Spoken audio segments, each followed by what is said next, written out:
Un troisième cycle de pourparlers directs, mais toujours aucune solution en vue pour mettre fin à la guerre. À Genève, en Suisse, Ukrainiens, Russes et Américains se sont à nouveau quittés sans le moindre accord. Tout sauf une surprise. Pour Volodymyr Zelensky, les positions de Kiev et de Moscou diffèrent toujours sur plusieurs points clés, et notamment sur l'épineuse question territoriale. Je vous propose d'écouter les chefs des deux délégations ukrainiennes et russes sur France 24. Aujourd'hui, nous avons tenu une nouvelle série de négociations trilatérales entre l'Ukraine, les États-Unis et la Russie. Les discussions ont été intenses et substantielles. Nous remercions nos partenaires américains d'avoir veillé à ce que le processus ne s'arrête pas et se poursuive, ainsi que la Suisse pour son accueil et son hospitalité. Nous nous concentrons sur les dispositions clés nécessaires pour finaliser le processus. Il s'agit d'un travail complexe qui nécessite un alignement entre toutes les parties et suffisamment de temps. Des progrès ont été réalisés, mais aucun détail ne peut être divulgué à ce stade. Comme vous le savez, les négociations ont duré 2 jours. Hier, elles ont été très longues et se sont déroulées sous différentes formes. Et aujourd'hui également, pendant environ 2 heures, elles ont été difficiles, mais constructives. La prochaine réunion aura lieu prochainement. C'est tout ce que nous voulions dire. Et on vous retrouve à Washington, Mathieu Mabin. Bonjour Mathieu. L'analyse avec vous, quelle est la stratégie américaine à Genève? Pousser Kiev à des concessions ou contraindre Moscou à reculer? Alors, elle n'a pas fondamentalement changé, cette stratégie, en tout cas pas depuis que Donald Trump est arrivé à la Maison-Blanche, et elle est d'ailleurs assez simple. Elle repose sur un objectif, obtenir un arrêt des combats, même partiel, pour pouvoir dire que les États-Unis ont relancé une dynamique. C'est concrètement le seul objectif à ce stade de Donald Trump. Donald Trump veut un cessez-le-feu, pas forcément un accord de paix définitif, mais un gel du front, quelque chose de visible qu'il pourra utiliser dans la campagne des midterms, évidemment. Concrètement, l'équipe américaine à Genève, on vient de le voir, emmenée par le secrétaire d'État Marco Rubio, avec l'envoyé spécial Steve Witkoff, qu'on ne présente plus, le tout sous la supervision du Conseil à la sécurité nationale. Tous poussent pour 2 choses. D'abord, un mécanisme de cessez-le-feu vérifiable, ça veut dire contrôlé par des observateurs. Ensuite, l'ouverture d'un calendrier de discussion sur des territoires sans trancher immédiatement la question. Précisons sur cette question des territoires que, en l'état actuel des choses, seul un changement de régime à Moscou, concrètement, pourrait garantir le recouvrement de l'intégralité territoriale ukrainienne. Il ne faut donc absolument pas s'attendre à quoi que ce soit qui s'en rapproche, ni à court terme, certainement pas, et probablement pas à moyen terme. Mais peu importe pour Donald Trump, pour arriver à quelque chose, Washington met la pression sur Kiev. C'est évidemment plus facile.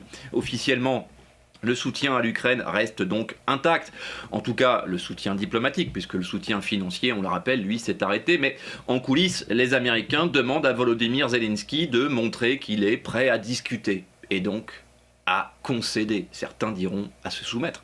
L'argument ici est donc tout à fait clair, si l'Ukraine refuse toute négociation, elle risque d'apparaître comme le camp qui bloque.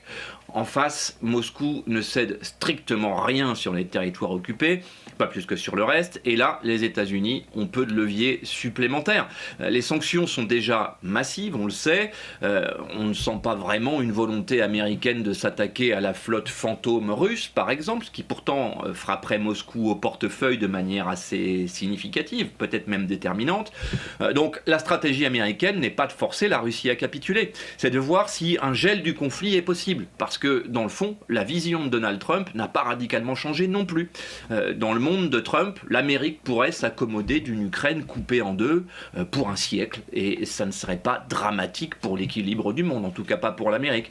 En revanche, n'oublions jamais que l'un des projets du président américain était bien de tracer un axe Washington-Moscou en passant par l'Europe, et donc de dissuader le Kremlin de ses tentations chinoises. On en revient toujours au même sujet. Pour parler donc qui se sont tenus à Genève, Mathieu, Genève, théâtre également pour parler de négociations sur le nucléaire iranien. Là aussi, même question, quelle est la stratégie des États-Unis? Chercher un accord rapide ou préparer le terrain avant un éventuel durcissement si Téhéran ne va pas dans son sens?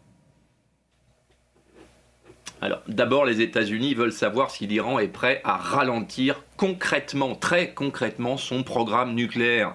C'est le cœur de la stratégie américaine à Genève et donc le cœur du sujet, en fait. L'équipe envoyée par la Maison-Blanche autour de Marco Rubio ne cherche pas un accord spectaculaire immédiat. Elle cherche un engagement précis. En clair, plafonner l'enrichissement d'uranium pour rendre un projet militaire impossible et faire accepter des inspections renforcées de l'AIEA avec des agents plutôt américains. Si Téhéran accepte ce cadre, Washington est prêt à discuter d'un allègement progressif de certaines sanctions et même de la pression militaire. Mais l'administration Trump ne veut pas d'un accord jugé insuffisant. Le précédent accord nucléaire reste dans toutes les têtes ici, en tout cas dans la tête de Donald Trump. Donald Trump estimait qu'il avait laissé trop de marge à l'Iran. C'est pour ça qu'il l'a supprimé. Cette fois, les États-Unis veulent des garanties plus strictes et plus durables. En parallèle, la pression continue. Le département du Trésor prépare de nouvelles sanctions ciblées, annoncées. Le Pentagone maintient une présence militaire dissuasive dans la région avec même un second porte-avions en route. Donc elle consolide cette présence militaire. Le message est absolument simple, là aussi. La diplomatie est ouverte, ok, mais la pression ne disparaît pas. Et si Téhéran refuse d'aller plus loin, la Maison-Blanche est prête à durcir le ton, y compris militairement. Merci pour votre décryptage, Mathieu. On se retrouve très vite sur l'antenne de